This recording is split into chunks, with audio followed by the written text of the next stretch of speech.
সামনে সাজানো সারি সারি সিগারেটের বক্স। প্রথম দেখায় যে কেউই হয়তো চোখ কপালে তুলবেন। বাংলাদেশ জামায়াতে ইসলামী মাদক বিরোধী ক্যাম্পেইনে এসে কি করছে?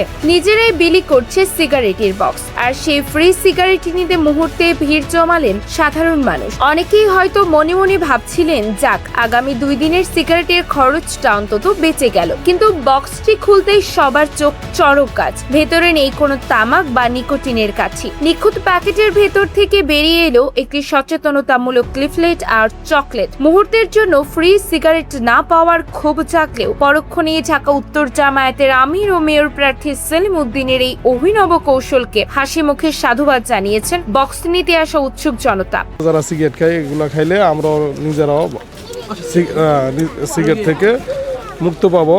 মাঝে মাঝে চকলেট খাওয়া ভালো হবে।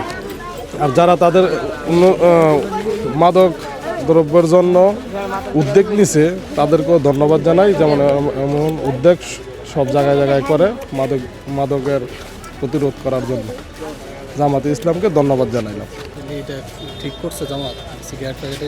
না করছে, কেন ঠিক করে নি? যদি মানুষ ভালো করতে পারে, হেদায়েত করে পারে, এটা তো হাজার হাজার শুকরিয়া।